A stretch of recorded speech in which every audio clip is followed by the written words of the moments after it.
회계사님, 그 5월 달이면 이제 종합소득세 신고의 날이잖아요. 네, 화물차주분들이 사실은 일에 전념하다 보니까 신고를 어떻게 해야 될지 혹은 뭐 절세 이런 거에 대한 잘 모르실 경우가 아주 많아요. 네. 혹시 뭐 이 절세 꿀팁이 따로 있으실까요?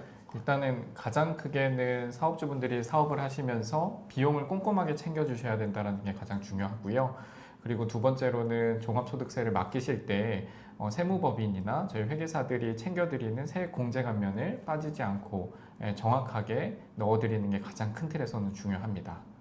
그러면 이제 디테일하게 좀 들어가야 된다고 하면 네. 화물차주분들이 어떤 걸 좀 챙기면 좋을까요? 일단은 가장 차주분들이 챙겨주셔야 될 것은 제가 서두에 말씀드린 것처럼 비용을 빠짐없이 챙겨주셔야 되는데 가장 크게는 차량 구매할 때 구매 세금 계산서라든지 구매 계약서들은 꼼꼼하게 챙겨주셔야 됩니다. 그래야지만 그게 이제 차량 감가상각비라 그래서 차량 비용을 5년 동안 나누어서 일정한 금액을 비용 처리를 하게 됩니다. 그게 가장 큰 금액이 될 거고요. 그리고 차량을 구매하시면서 대출을 받으신 경우에는 대출 이자 비용 상환액을 저희가 또 비용 처리를 할 수가 있습니다. 그런 것들은 대출 이자 원리금 상환 내역을 이제 받아주시면은 세무서에서 세무법인이 비용 처리를 해드릴 수가 있고요. 그리고 차량을 운영하시면서 유지하시면서 발생하는 비용들이 있습니다. 가장 크게는 뭐 유류비가 가장 클 것이고요. 그리고 수리비라든지 소모품비 이런 것도 이제 주기적으로 발생하는 비용일 거고, 그리고 이어서 보험 등이 있습니다. 자동차 보험이 있을 거고요. 화물배상 책임 보험이 있을 거고요. 이런 것들은 보험료 납입 영수증을 꼭 챙겨주셔야 합니다. 그리고 마지막으로는 혹시 소속된 직원이나 운전자분들이 있다면 인건비 신고를 빠짐없이 챙겨주셔가지고 꼭 급여에 대한 비용 처리를 받으시는 게 중요하겠습니다. 여기서 아까 말씀하신 것 중에 하나가 네, 그 차량 구입비에 네. 대해서 혹이나 저희는 이제 특장이랑 차량이랑 같이 구입을 하다 보면 뭐 많게는 1억이 넘게 나올 때도 있어요. 그렇죠. 그럼 그 구입비에 대해서도 세금 절감이 된다는 얘기예요? 맞아요. 그럼 그 폭이 네. 뭐 1년에 얼마 또 음, 정해져 있나요? 예를 들어서 아까 이제 말씀하신 것처럼 차량 구입비가 1억이라고 하면은 네네. 매년 2천만 원씩 그냥 5년 동안 나누어서 균등한 금액이 비용 처리가 되거든요. 1억을 5년으로 나눈 2천만 원이 매년 비용 처리가 되고요. 그리고 이후에 말씀을 드리겠지만 통합투자세액공제라는 게 있습니다. 통합투자세액공제는 뭐냐면 차량 취득가액의 최소 10% 정도를 비용 또 이제 세액 공제를 해주는 금액이거든요. 그래서 비용 처리를 위해서 2천만 원이 반영이 되고, 그리고 산출세액에서 차량 취득가액인 1억의 10%인 1천만 원을 추가로 공제를 해주게 됩니다. 그럼 그 1년에 2천만 원에서 네. 대출 비용도 포함인가요? 아니면 별도입니다. 네, 대출도 뭐 상한선이 따로 있나요? 비용이? 전혀 없어요. 실제 차량 구입에 사용된 대출이라면 네네. 네, 비용 처리가 충분히 가능하고요. 다만 대출 원금 상환에 대해서 비용 처리가 되는 건 아니고 이자에 그 대해서. 이자에 대해서만 비용 처리가 되는 것으로. 그럼 만약에 뭐 구입을 해서 이자가 네. 뭐 매달 원금 빼고 200만 그렇죠. 원씩 나간다. 네. 1년 2,400이잖아요. 그렇죠. 네. 그것도 그럼 다 비용 맞아요. 처리가 되는 거예요? 맞습니다. 그래서 꼭 그 종합소득세 신고할 때 네. 대출 원리금 상환 내역서를 은행에서 발급받아서 저희 세무사나 회계사한테 전달해 주시면 반영을 해드려요. 저희가 먼저 요청을 드리긴 합니다.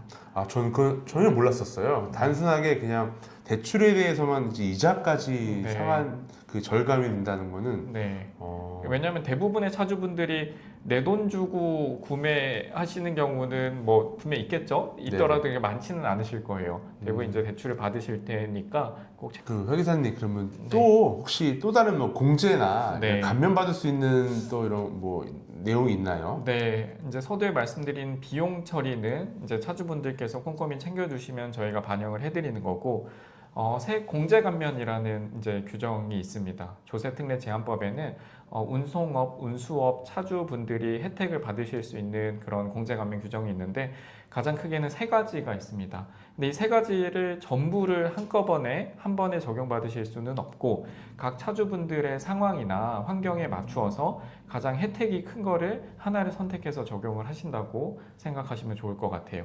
가장 크게는 이제 창업 중소기업 세액 감면이라는 규정이 있고요. 두 번째로는 제가 조금 전에 말씀드린 통합투자 세액 공제가 있고, 마지막으로는 중소기업 특별 세액 감면이라는 규정이 있습니다. 이 세 가지를 아주 짧고 간략하게 말씀을 드리자면, 첫 번째 창업 중소기업 세액 감면 규정이 사실은 가장 혜택이 커요.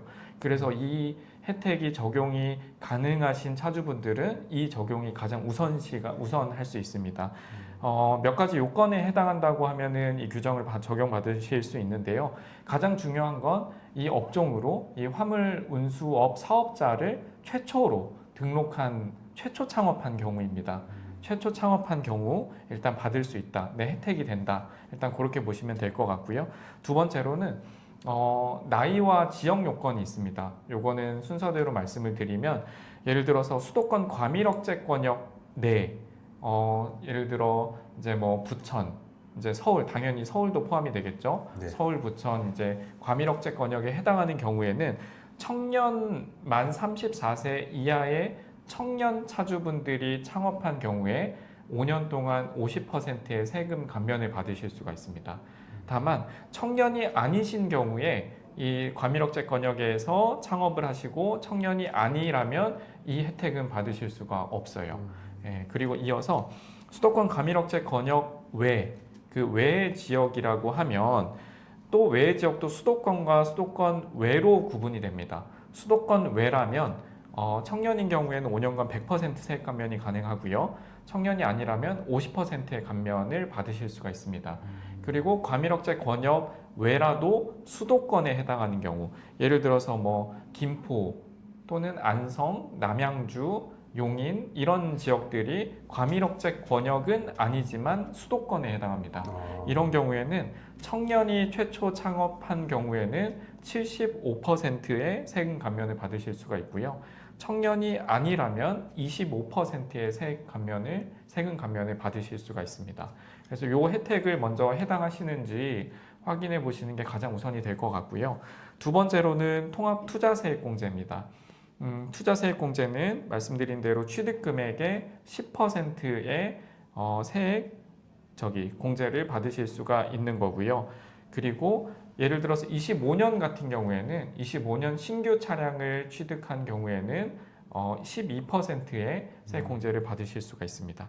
그리고 마지막으로 중소기업 특별세액 감면 규정이 있는데, 이 경우에는 수도권에 위치한 경우에는 20% 감면, 그리고 수도권 외라면 30% 감면, 이렇게 나누어서 혜택을 받으실 수가 있습니다. 생각보다 혜택의 종류가 다양하네요. 다양합니다. 네. 근데 이게 사실 꼼꼼히 챙기지 않으면 네. 그냥 무심코 넘어갈 네. 수도 있는 상황인 것 같습니다. 맞아요. 이 부분은 저희 네. 세무사나 회계사가 먼저 챙겨드려야 하는 부분입니다. 사실은 차주분들이 아마 뭐 세무사를 맡기지 않고 그냥 개인이기 네. 때문에 네. 별도로 하는 경우도 뭐 있으실 거예요. 네. 그러다 보면 또 이런 걸 놓칠 수 있으니까 네. 꼭 뭐 기장을 안 맡기더라도 맞습니다. 한 번쯤은 이제 세무서 찾아가셔서 문의 받으시는 게 좋을 거라 생각이 듭니다. 그리고 그러면 대표적으로 그 비용 처리를 할 수 있는 게 네. 화물차주분들은 뭐 유류비, 그렇죠. 그리고 이제 특장이나 뭐 차량 그 수리비, 네. 기타 유지비죠. 그렇죠. 그거 외에는 따로는 힘들까요? 제가 말씀드린 것처럼 네네. 차량을 취득할 때 네네. 그리고 운영할 때 네네. 이렇게 구분해서 나눌 수 있는데요. 말씀하신 부분은 운영할 때, 네네. 운영할 때 유류비, 네네. 그다음에 수선비, 소모품비, 뭐 타이어 교체라든지 엔진 오일 이런 그쵸, 주기적으로 발생하잖아요. 네. 그런 비용들은 당연히 비용 처리할 수가 있고요. 그다음에 뭐 보험료, 그리고 아까 말씀드린 것처럼 소속 직원이나 운전자가 있다면 급여 처리를 놓치면 안 될 것 같습니다. 그러면 공식적으로는 사실은 네. 식대가 안 되잖아요. 네, 근데 네, 만약에 직원이 있을 네. 경우에는 물론이에요. 충분히 가능한 거죠. 네, 개인 사업주분들의 식대는 비용 처리가 안 되세요. 어렵지만 직원이 있거나 근로자가 있다면, 운전자가 있다면 충분히 비용 처리가 가능합니다. 알겠습니다. 일단 차주분들 사실 이제 다음 달이면 아마 5월이어서 놓칠 수도 있어요. 근데 종합소득세 신고한 날이기도 하기 때문에 꼭 한 번씩 체크해서 문제 없이 최대한 절세 많이 받으시길 응원하겠습니다. 그리고 언제든지 뭐 세무 쪽이나 궁금하신 거 있으면 여기 한길 세무그룹 여기 회계사님도 계시는데 한번 찾아주셔가지고 문의 주시면 좋으실 것 같습니다. 그럼 오늘 하루도 화이팅 하시고요. 또 뵙겠습니다. 화이팅! 특작! 오케이.